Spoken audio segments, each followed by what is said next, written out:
I don't know when I started keeping it. There's no title, no folder, no formal record, but I know exactly who's on it. The list. People who hurt me, betrayed me, walked away when I needed them most. Some names I thought I'd moved on from. Some names I've circled again and again. I used to think the list made me stronger, but if I'm honest, it's made me tired. This season on Other People's Shoes, we're opening up the pages, not to fix it, to admit the list exists, and ask what it's really costing us to keep it. Welcome to Season 23, The List. Now, here's your host, Neil Matthews. Yes, welcome in one and all. Come on in. We're excited you're here today. I hope you're excited. Guess what? We've snuck across the border. Usually people are trying to sneak into the United States. Now we're trying to sneak out of the United States. Listen, I heard Canada has some really cool things. In fact, I was telling our guests pre-show, now that I think about it, I actually think I own 4 pieces of Canadian sports merchandise. All right, so here's the rundown. You ready? I actually have in the studio an old Vince Carter Toronto Raptors jersey. Shout out Raptors. They came out with the Raptors. They came out with the City Connect jersey. I know this is boring some of you, but hang with me. It'll get fun. It actually looks like Barney the dinosaur because the Raptor looks sort of like Barney the dinosaur. Anyway, but he's doing this like really cool dunk that Vince Carter did. Vince Carter, a la North Carolina. That's why I like the Raptors. Now you're following the thread. My daughter actually made me a custom jersey, and it's a Raptors jersey, and it has the Canadian flag on it. And when I wear it, some people are like, "Oh, you're from Canada." I'm like, "No, I just like the jersey and the graphic." Is it bad to be from Canada? Maybe that's the earth-shattering question. Is Canada on our list of people we can't forgive? All they've really given us is what? Maple syrup and hockey. No, they've given us other things too. My new friend, Oriana. Oriana, how are you today? I am grateful to be here. I'm great. How are you? I'm excited. If you couldn't tell, the coffee is kicking in. It's right where it should be. Same. Hazelnut, by the way. Hazelnut coffee. Is that you? Or are you not a hazelnut girl? Tell me. I am. This is just pure Tim Hortons. Shout out Tim Hortons, Canada. Delicious. Starts me off right. Wait, Canada makes other things besides maple syrup? They make coffee now too? Wow. I'm so intrigued. Right? It's good coffee. It's great coffee. Tim Hortons. I'm going to have to check that out. Tim Hortons. I love coffee. I can't start my day without coffee. Same. Tim Hortons out there? I don't think so. It exists in America. Okay. I just don't know. Maybe not every state has it. Like I go to Buffalo and it's in Buffalo. So Buffalo's not really the United States. Like we're trying to give you Buffalo. I hear you. We're working out a trade still. We're like, just take the Bills, take the whole city of Buffalo, take the Sabres, take them all. Take them all. We want Niagara Falls. Like you can have everything else. We want Niagara Falls. I've heard. All right. I don't know. Okay. Maybe that's the deal breaker is we can't. I'll put in a word for you.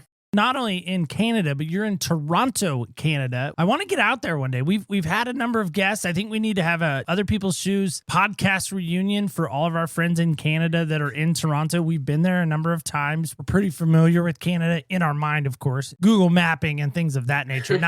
Not in reality, just in our warped mind that we're in Canada. So there might be some Canadian jokes. Just be aware. I really have a problem doing Canadian jokes. Sometimes it's bad. Help us with this as we get started. If you think about Canada and you think about like going to a coffee shop, what shoes might we find you wearing in said coffee shop while you're waiting for your Tim Hortons coffee? Ooh, well, depending on the weather, if it's warm, I will be wearing my Birkenstock sandals. They are the most comfortable thing on earth and the only thing that makes me happy. So I'm sorry if you're expecting some like fancy sneakers or something, because I'm not the one. I was hoping Canada was going to bring it with some, okay, here's what we have. We're going to do, no, but Birkenstocks, like Jesus style sandals in a sense. Those are the ones.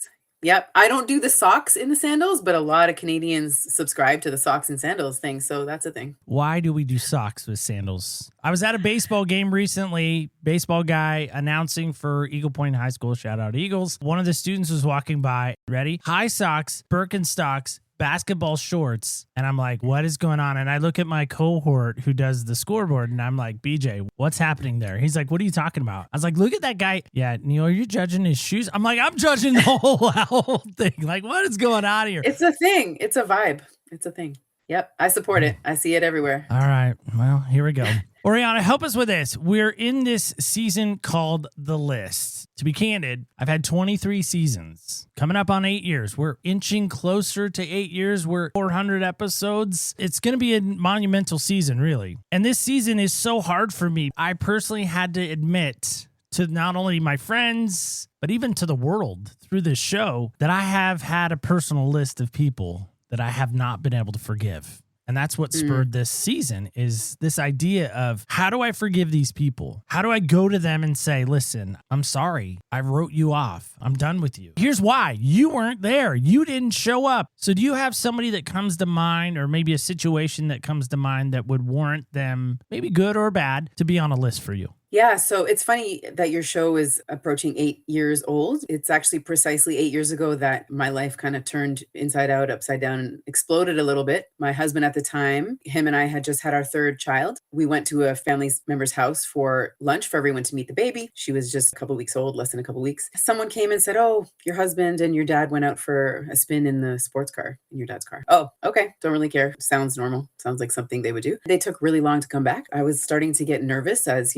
wives and mothers do. I was calling, texting, no answer. And I was like, that's kind of weird. My husband died that day in the car and my dad was behind the wheel. I would have to say my dad was the one on that list for a long time. How do you give me back what I lost? Wow. So I have a daughter. She's 18, going on, seems like 27. Yep. She's an only child. My wife and I only have one. There's certain things about my daughter that I'm excited about in the future being a part of. I want to be there on the wedding day. I want to walk her down the aisle. I've had the privilege through the years of being a part of people's weddings, whether it be a DJ or an official. I've done the wedding scene. I know this isn't a most guy comment, but I love weddings. I do. I absolutely love them. I love the romance of them. I love the music. I love the ambiance. I love a good wedding. I love them. I love watching a wedding on TV. I love them. The other thing I'm excited about is the day she came into our life. I remember her birth. I remember everything about it. That whole day, sometimes when I'm having a bad day or she's being awful, I'm like, no, let me go back to the moment you came to us. And is there any way I could give you back? No, I'm kidding. Remember those days. Yeah. And I want to be a part of her wedding. She's asked me a while now that thinking about that. And I'm like, first off, there isn't even a guy in the picture. So we're talking about make-believe stuff. She said, Dad, will you walk me down the aisle and will you also marry me? And also, Dad, I really would like you to be my DJ. You put on a good mix.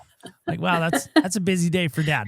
But I'm okay. I'm okay with that. I'm okay with all those. But when you think about your dad, do you think about your wedding day or do you think about the event that happened? Oh man, it's a complicated question. Literally the moment the ER doctor came into the waiting room at the hospital and did the thing that they do on TV and he said, I'm so sorry, there's nothing else we can do. Literally what they say. It took a moment to process and it took many moments before I kind of let him leave the room because I was like, if this conversation ends, that means it really happened. So if I just leave you here telling me the news, it hasn't happened yet. That was kind of my state. The moment he left and it kind of landed on me and I was like, wow, my dad killed my husband. And my reaction in that moment was like, of course he did. That totally tracks. That totally fits. The context I want to give you is just like, we've had such a complicated relationship my whole life. Not simple, not traditional. What you're describing with your daughter sounds so beautiful and such a blessing. And it's nothing familiar to me. Even if there were, not that there are no pleasant memories, even before the accident, when I thought of my dad, I wouldn't go to my wedding day, that there were things that day that happened that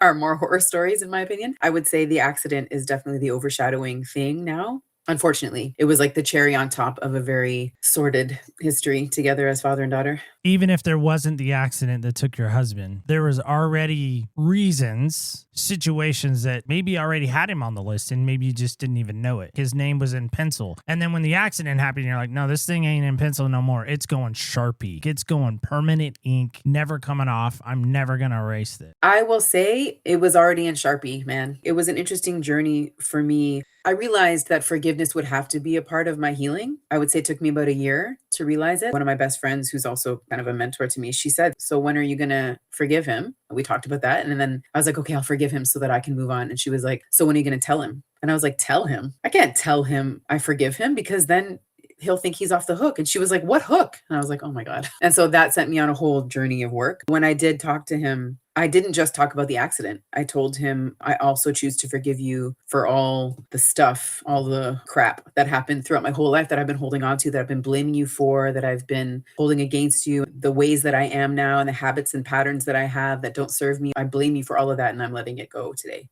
That being said, forgiveness is something that you do it, you make a choice. It's a choice at the end of the day. I think it can often be kind of 2 steps forward, 1 step back. As time goes and you grow and change and different things happen, I think new resentments pop up. I kind of have have to learn to forgive over and over again in these micro moments. And sometimes I can and sometimes I can't. So it's an ongoing thing for me with him. You have a young daughter that your husband never really got to meet. Not only did you lose your husband, she lost her dad. Yeah. She's never going to have the wedding day moment with her dad. Now I know, which we'll get to that because I'm really excited about this facet, is that you've remarried now. So I can't wait to hear more about that. I really can't. You've taught your daughter some things, I'm sure. Not only the baby, I'm going to call her that just because, she was at the time a baby. The baby, your other kids, because there's been others, they've watched you in this process with your own dad and your own forgiveness journey and your own angst and your own stuff. Let me tell you, I've had a lot of young ladies come on my show and they've talked about how bad their dads were. My cousins, in fact, who I call my sisters because realistically, they're my sisters. Their dad sexually abused them. That's why they came to live with us. So they no longer became cousins. They really became sisters. They were able to forgive their dad. I still can't understand that. Wow. Now, again, is sexual abuse greater than a death of a spouse? I don't know. I'm not going to be the judge of the rating system, and nor should there ever be a rating system on trauma. But what have your daughters and your kids seen in this process of you walking through forgiveness with your dad? From the early days, it was important to me to let them see within reason. I wanted them to see my grief. I had heard stories about people who had lost parents early in their life. I found there were two things that people would wish that had been different. They would either say the surviving parent glazed over everything and didn't acknowledge their grief at all, in my mind, which just means they grieved in private, or maybe they didn't grieve. Not everybody grieves. The second one is the opposite end, where like all there was grief. And there was no talk or evidence of moving forward and healing in a healthy way. I kind of took those two sides of the story and I was like, okay, how do I balance this so that I give them a healthy understanding and a realistic picture of me as a whole person who is hurting and grieving and confused and sad and lost and all the things that come with that, while still hoping that they can feel safe with me, even though I had no idea what I was doing.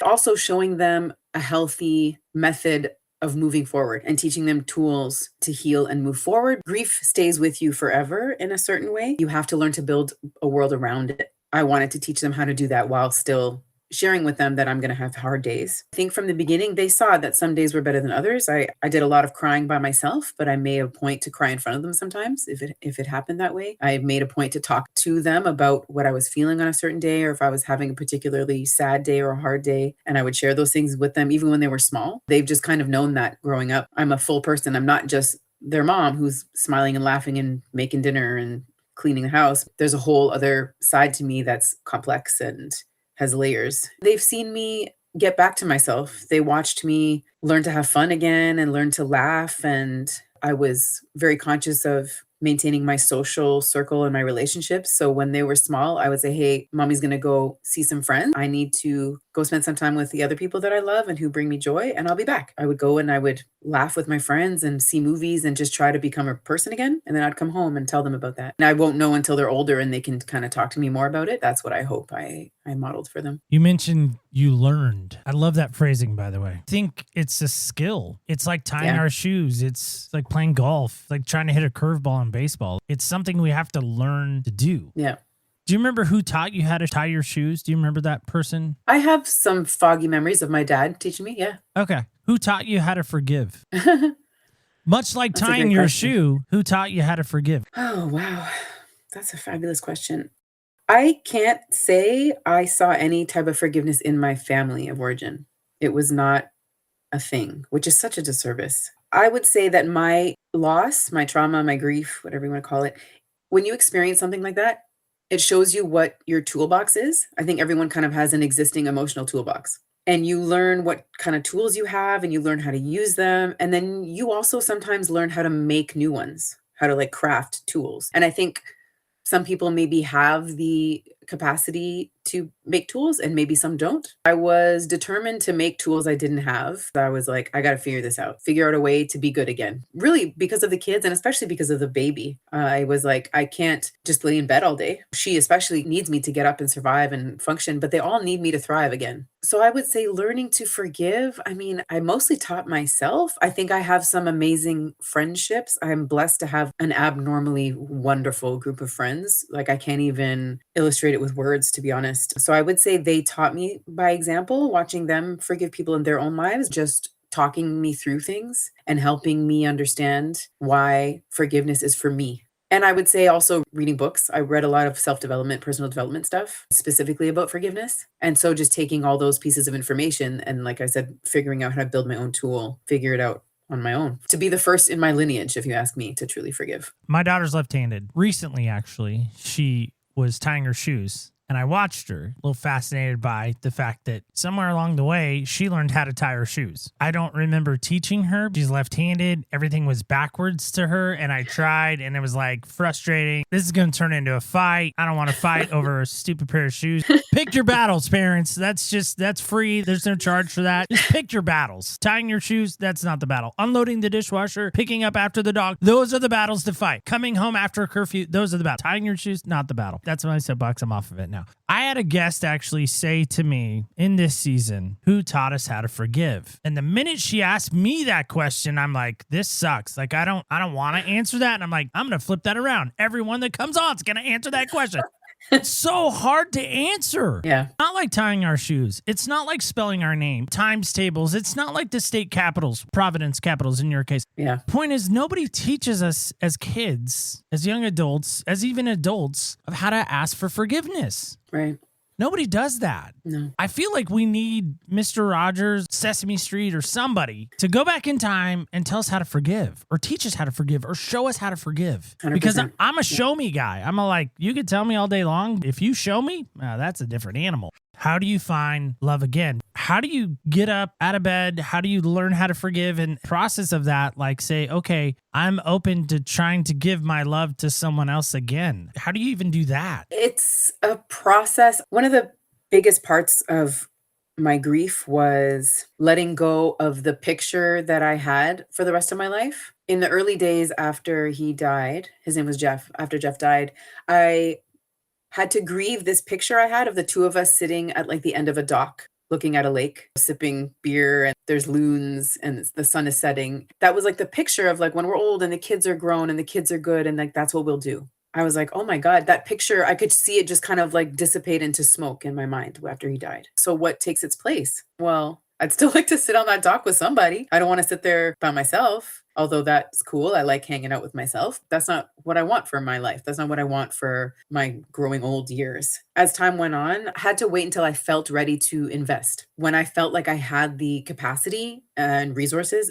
emotional resources and energy to actually invest in someone, which is really just opening myself up to more pain, ultimately, and just being open to the possibility of more pain. It just seemed worth it to me. I wanted that picture back. And obviously it would be a different picture now, but I was ready to create something new and create something for my children too, to have another, whatever their picture was going to be, to have something new for them to grow into. Elizabeth Olsen, she was in Avengers. She was in this movie recently called Eternity. And the whole premise of the movie is her husband dies and he's waiting around heaven through this afterlife. And it's like a train station. And all these people are getting dropped off. You get to pick one eternity and you get to live there forever. So it's like the beach, the mountains, maybe it's Canada. Nobody wants Canada. So it's probably not Canada. Australia. Once you pick it, you're there. The husband's like waiting around. Elizabeth Olsen's husband's waiting around. While he's waiting around, he meets this guy who's this really awesome bartender. I'm wrecking the movie for those who haven't seen it. So Elizabeth Olsen's character finally dies. And so she shows up at this train station. And he's all excited to see her. He's like, oh man, I've been here a while. Like, let me show you around all these places. And the bartender comes up and he ends up being her first husband who actually died in the Korean War. And he's been waiting there this whole time for Elizabeth Olsen. He doesn't know that she's remarried. He doesn't know that she's had a life after him. She had kids and grandkids and so on and so on and so on. Because they only got married a little while and then dies in the war. She has to choose between the two as you're talking about your life and your situation. I mean, it just made my mind go, this is that movie. This is literally it. How do you love again? How do you find that? And how do you move on? How do you let go of that dream? I loved how you articulated that. The picture just kind of faded away, dissipated like in smoke. It just kind of went away. And you realized and recognized that you wanted somebody there. Yeah. that is a tremendous thing to say. I really do. That was awesome. Thanks. How is your relationship now with your dad? Yeah, it's kind of evolved and changed over the years. For the first couple years, we didn't speak. I went to deliver my forgiveness letter, which I essentially read him a letter telling him I forgave him for the accident and all the childhood stuff. Then we kind of tried to be friends and see the kids. Just in more recent present day, become less existent. There's certain qualities and certain levels of presence and awareness that I kind of need in my life. And I need the people who are close to me, and especially close to the kids. I need certain qualities to be present. I need these people to exhibit a certain level of consciousness. I don't think he's there. The greatest strength, the greatest thing I can do for myself is to just be okay that he's not there. At the end of the day, that just means that then we can't hang out. It doesn't work for me, and it doesn't work for the kids. Can't say there's much of a relationship happening. Not like burning with anger either, thankfully. Have you ever allowed yourself to think about if you didn't write the letter, if you didn't forgive him, what life would look like? Yeah, I think I would be in a much darker place. I think that would have really held me back in my healing. And that was what I realized. I was like, I can't walk around with this anger on my heart. It takes a toll on my own health and my own nervous system. Nervous system work is kind of my world now. Like, I help people learn how to regulate themselves so that they can perform and function. I saw it in myself, just walking around feeling so angry that someone ruined my life. It would have been such a disservice to me, but then also to the kids. Your kids just kind of absorb what you are. They don't do what you say, they do what you do, and they do what you are. I was like, man, I got to figure this out so that they can have a lightness on their heart too. There's so much other stuff that I haven't figured out that I passed on to them. This was the one thing that was big enough for me to see and tackle. I mean, I certainly couldn't have moved on and be a functioning partner, a loving partner with somebody new if I had held on to that. I think another maybe obvious question is your mom in the picture in your story in any of this? Yeah, my mom's around. We are going through our own thing at the moment too. So her and I actually aren't in touch at this very moment. She was around in the days after the accident. She was very present, very on board to help with the kids in a very practical way if I needed space and time. I mean, I had like 3 toddlers essentially at one point. It was a wild, wild time. More than anything, I needed hands on deck. She very much was there. That's another relationship that is in the book, so to speak, your book that you speak of. That one I would say now is more present and ongoing for me. I'm still unpacking the things that I don't forgive her for from my childhood, things that I'm working on in myself now that I'm like, why didn't you just teach me this shit when I was like 5? It'd be so much easier. And instead, now I have to unlearn all this stuff. And I taught my kids the wrong stuff. And now I have to help them unpack it. And it's just like, man, so much resentment. And so that has become more of a present day thing for me, more than my dad, I'd say. Wow. I've heard it said, hurt people hurt people. No matter how many times I do a show, we're coming up on 8 years, as I said. 400 episodes. We've been doing this a little while now. It seems more and more the people I sit with, maybe I need to fish from a different pond. Maybe I need to go to a different coffee shop. Maybe I need to go to a different Providence. Maybe it's Alberta, Providence. Is that the right Providence? I don't know, because I don't know Canada. Maybe I need to go to a different state in the Union. But it seems more and more, I keep hearing people say, it was my parents. It was my parents. It was my parents. It was my parents. It was my parents. It almost makes me think, is being a parent good anymore? Should we just stop being parents? Like, we should just, okay, we have enough kids in the world. Like, we're hurting them. Let's just cut that off. I think it sucks. I think it absolutely sucks when parents suck. You figure it out. Well, your grandparents also, no disrespect to grandma and grandpa, they probably suck. You go to great grandma and great grandpa. I didn't even know them. I don't even know their name. If I was on $1 million, what do you have in Canada? They're not dollars. You know what I mean? Like, whatever Canada's money is, like for $1 million. We go to great-great-grandma. Where does it stop? Why does it have to be this cycle, this cul-de-sac that we just can't get off of? I do think it's a cool time for us. Cool is so not the right word. It's a horrible time for us. It's a horrible our time. generation.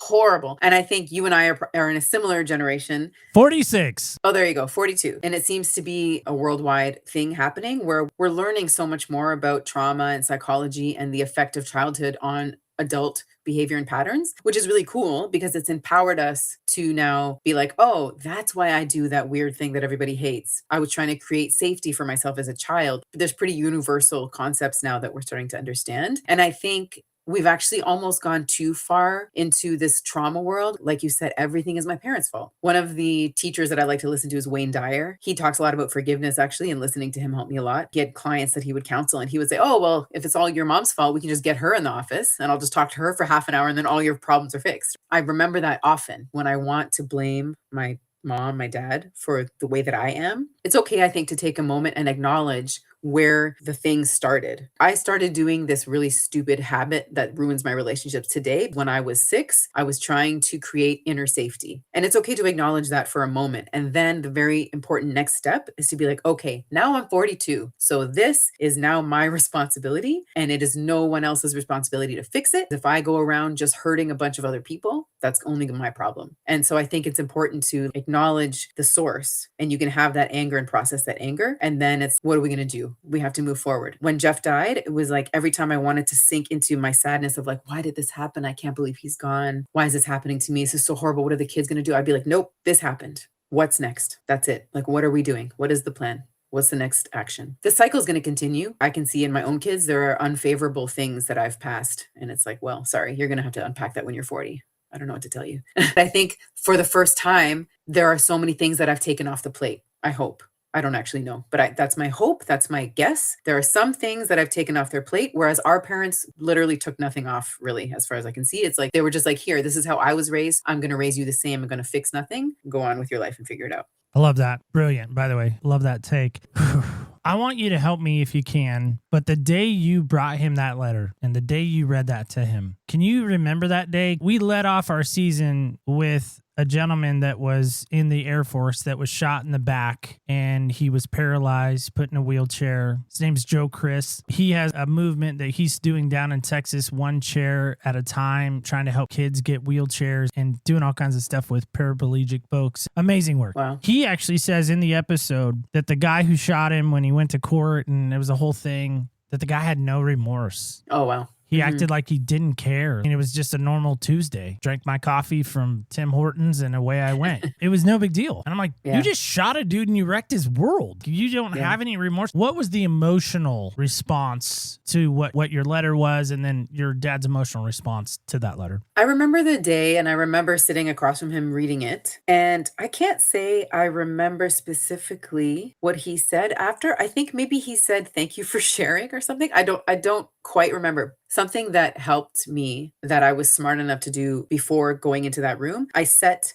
an intention to not hinge any of my own well-being on his response. If I'm going in there to share my forgiveness, and if I'm saying to myself, the only way I'm going to be okay is if he's sorry and if he owns it and acknowledges it, that's not any different than not forgiving him. I'm hinging all of my life's happiness on him. Given the history of our relationship, I was like, that's going to be bad news for me. Like, I can't do that. So I'm like, I'm here to share, to say my piece, to get it off my chest for me, and then he can do whatever he wants because that's his business. I can't say that I actually ever witnessed any remorse from him to this day, which is kind of wild, even towards my children. And the oldest is now 12. My son is still processing something I knew when they were so small. My son was 4.5 when his dad died, and now he's 12. And I knew at that time, there's a certain type of grieving a 4-year-old does. And then there's a certain type of grieving a 6-year-old can do. And then an 8-year-old. And it's like, I was like, wow, this kid is going to be grieving every year for his whole life. I went to a friend's wedding many moons ago, 20 years ago, and she lost her dad when she was like a toddler, never knew him. And she stood at her wedding on her wedding date with her stepdad who raised her there. And she cried for her birth dad and said, you know, I wish you could have been there. And I was like, wow. Like, so I think of my youngest who never knew her dad, right? She was 11 days old. It leaves this hole and you could just continue, you just continue grieving. All through adulthood, you just grieve over and over and over. We can't sit around waiting for him to be remorseful. There's not much remorse that happens in my family as a whole. So it's like, I can't wait for that. When I go to a situation when there's a confronting thing going on, I used to have a pastor that said, oh, it's care-fronting because we're care-fronting them. We're not confronting them. We're bringing care to them. And at the time, I was like, that is the dumbest thing I've ever heard. I don't like care. No. We're confronting. Guns a-blazing. Chuck Norris, R.I.P. We're bringing Chuck Norris to the party. Chuck Norris made it to Canada, I hope. Yeah, I know him. Yes. Right. When I come to confront someone, I want blood. I want vengeance. I want vitriol. I want all the violence. I want all the anger. I want I want it. Then again, it's annoying. This pastor's voice pops into my head like a Journey song, Don't Stop Believing. And he says, you have to bring care front. You have to care for them in front. Bring the care in front. No, I don't want to care for them. And he's like, but you have to. You have to have their care in mind. I'm like, they don't deserve my care. Right. But don't you want that for you? When someone comes to you with their list, I might have my list, but guess what? There might be the flip side of that coin. I might be on someone else's list. Right. And what am I doing if they come to me? What are they receiving when they get to me? I love what you're saying too, is that you set your expectation to say, listen, no matter what happens, I'm okay. Maybe not okay. That response is not going to wreck my world. And I think so many times I want them to have the remorse. I want them to break down crying and sobbing and like, oh my gosh, I'm so sorry. I didn't know. That may never happen. I chew on this still presently with my relationships with my parents. I think it's okay to accept that they are the way they are. They're not going to change. They're not going to have remorse, and they're not going to own how they hurt you. I think that's such a big thing for parents. Like, I daydream to myself about my kids are older and they come to me and they say, hey, mom, we really think you really messed up with how you handled our grief. There are two things I can say in that moment. I can say, well, I did my best. It's not my fault. I did everything for you. I was so tired. I was grieving. I did my best. Or I can be like, I did do my best, but I hear you and I see you, and I'm so sorry that I failed you, even though I did my best. One of them takes accountability. I don't have to like doo-doo on myself to take accountability for how I hurt someone. I can still be like, I know I did what I could. I still have to acknowledge that I hurt you. It's okay to be okay that there's no apology, and then still be like, until you can own it, you can't be around. Doesn't mean I'm angry. So I'm not carrying it, but you still can't be over here. And there's this whole revolution. There's this whole trend of like going no contact with family. Like Oprah had a podcast about going no contact. It's so much happening in our generation. There's so many different levels, and a lot of it has to do with anger and lack of forgiveness. But I think you can forgive someone, which is a self thing, and still be like, you cause harm when you're around. So you can still be over there, but I forgive you. I can even love you. You just have to be over there. That's what I'm figuring out now. Yeah, I think so many times if I forgive somebody, I have to give them full access again. Right. No. And I went to a concert one time and I saw these people with the lanyards, and it said full access. And I was like, man, how do you get one of those? And the guy's like, you got to be somebody awesome. And I was like, I am. You know who I am? Like, I am somebody awesome. Like, you don't know. Just give it a second. Like, ask Canada. They know I'm awesome. There's probably billboards in Toronto with my picture on it. To his point, not everyone gets full access. No. Not everyone gets that full. You can come on in. There's a door to my studio. Not everyone gets full access. By the way, that door locks also. Right. There's only Amazing. 3 keys in existence. I possess 2 of them. The other one, I think my brother-in-law lost. So, there should be another one somewhere. Again, I think so many times when we say we forgive somebody, we have to restore them. We have to bring them back into our life. We have to make them the matriarch or the patriarch again. And it's like, no, they don't get that. They don't get to have that. It's VIP only. Sorry, there is a velvet rope. I've gone to my parents and I was like, listen, you guys, here's where you messed up. Here's where I was hurt. I've brought them some stuff from childhood trauma. Well, Oriana, help us with this. If people want to know about your work, because it sounds like you're helping some folks walk through what you've experienced and what you've walked through, what is the Oriana ecosystem? Is there a social media? Is there a website? Consulting? Help me understand the work you do, and if somebody wants to get some help, if you can help them.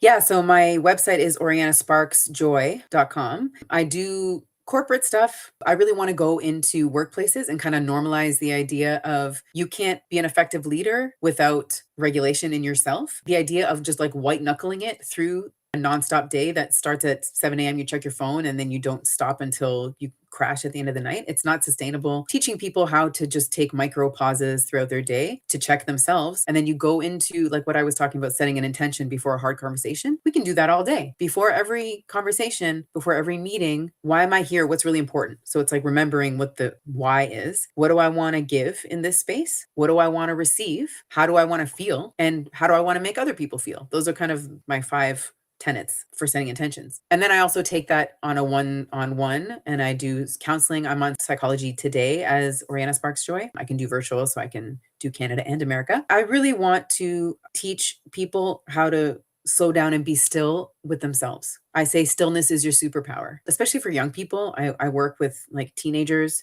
in a world that's increasingly distracted. The phones and the screens and all schoolwork is on computers, which I have so many issues with. When we were kids, we would stand at the bus stop and just kind of stare off into space while we waited for the bus. And that's when we could process and think, chew on things in our mind. And now we sit there like this, staring at our phones at the bus stop. And so we've removed every natural possible moment for self-reflection. And so now my goal, my mission is to cultivate spaces for people to just be still and pause and breathe. And then you can go back into your day and be the best version of yourself. So the obvious question, again, there's no way your given name is Sparks Joy. That's a professional name. I'm trying to think of somebody who had their name changed. Richie Valens, La Bamba. That wasn't his real name.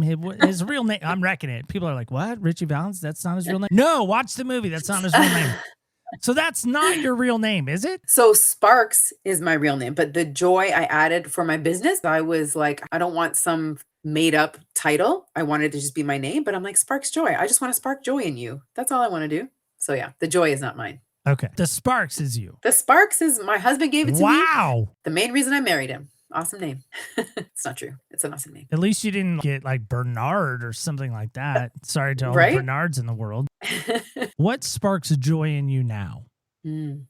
I have been learning how to choose to have fun even when everything sucks. Even when everything is hard, I can spark my own joy. That's what I want to teach people how to do. Since my healing and since the accident thing, since remarrying, I've still had exceedingly dark moments. How do we spark joy even when everything outside and many things that we can't control sucks? I'm cultivating within myself how to spark my own joy. I don't need anything outside of me to do it. I think of something I'm grateful for. I play a song. I get up and dance around. I call a friend. It's like whatever I need to do to find it within myself. That's what I do. I love encouraging people. I really feel like I got shortchanged for a lot of years. When I look around my world of all the guys that I know, like some of them are really awesome mechanics. One of my very good friends is a mechanic. You can look at something and he's like, oh, I know how to fix that. My tire pressure light comes on. He's like, you just need air in your tires, Neil. I'm like, you're a genius. How did you know that?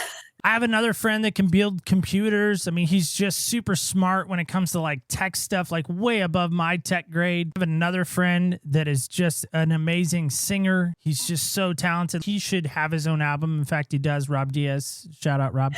I have another friend in Texas that just really could be the essence of Mr. Rogers in the flesh reincarnated. I mean, he's just so awesome, loving and kind. And I'm like, I want all of these things. And I was playing pickleball recently. I would get mad because I missed the shot or whatever. And I would get to like beat myself up. Do you guys have pickleball in Canada, by the way? Do you know what I'm talking about? Yeah, Okay, it's like blowing up over here. Yeah. Just checking. I was like, again, I don't know what's made it to Canada or not. In North Carolina basketball tradition, they have a thing called point to the passer. The guy throws you the pass and you dunk it. It's like an alley-oop. It's exciting. It's basketball. You're immediately supposed to point to the guy that helped you get your shot to be successful. Yeah. They call it point to the passer. I tried this thing recently when I was playing pickleball. Instead of getting down on myself for missing the shot, I literally would point to the person and I was like, man, acknowledgement, clapping, like, that was a good one. You got one past me. And it flipped my focus from me making the mistake to crediting them for their success. Ooh, that's great.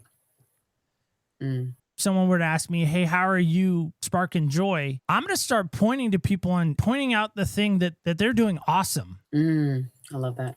And get out of my own way. Right. Acknowledge, like, you do that better than I do. Man, that's okay. Right. You're good at that. I'm not. Hey, it's okay. I'm good at other stuff. We'll figure that out maybe eventually. We'll figure it out. But get it off of self. Get it off of self and point it back to someone else.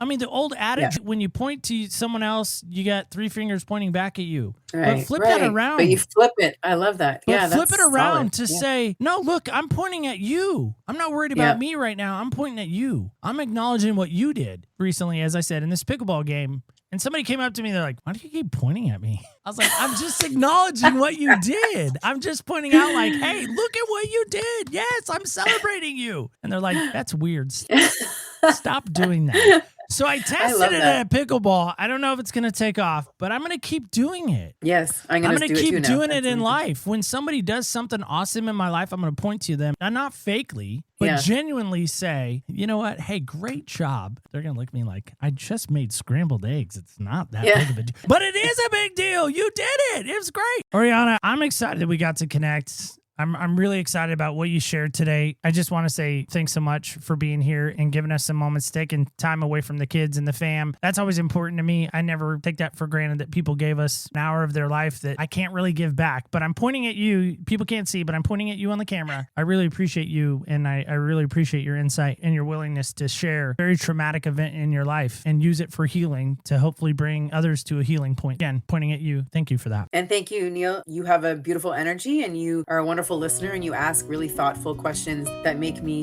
feel seen and cared for. I appreciate you, and I'm happy to be here. And for anyone listening, you have all the resources and the tools inside you that you need to survive and thrive. Sending love to all your listeners and to you. And spark some joy. We got to spark some joy in this world because it's too dark. Let's bring some joy and lighten it up the world. Right, exactly. One spark at a time. One spark at a time. One spark at a time. All right, guys and gals, kids and campers alike, that sound means we're done for today. Are we done for today? You might notice the title. It's just simply why. I've made it simple. What is your why? I mean, that's like a synergized word we hear like on all the social medias, all the fun podcasts, all the famous podcasts. Like, know your why. So I'm going to point that back at you. See what I did there? Point it back at you. What is your why? Why are you here? Why are you still breathing? Why are you still thinking about the list and thinking, how on earth am I ever going to get that person off my list? And why can't I let it go? Today's your why. Why are you going to keep living that way? Why do you want to be that way? You don't have to be. You can actually spark joy today. That's a little play on our guest, if you didn't catch that. But let me know, how are you going to attempt to swap that? To figure out the why and say, okay, I know the why. Now I'm going to go do something with the why. I know there's a lot of whys in there. We could probably turn it into a drinking game. Don't do that. Help me with this. Help me understand what you're going to do this week with this information that you just heard. Did we get it right? Did we get it wrong? Let me know. You can let me know, of course, at opspodcast.com. That is a great place to let me know. You can let me know, of course, on the socials at OPS Podcast Show. A little different on Facebook, Instagram, and X. And of course, don't forget this. So important. When you go, don't forget. Remember, when you walk in other people's shoes, you really do get a different perspective on life. I want to thank you so much for listening, and stay tuned until next week when, guess what? That's right. We're going to walk in other people's shoes.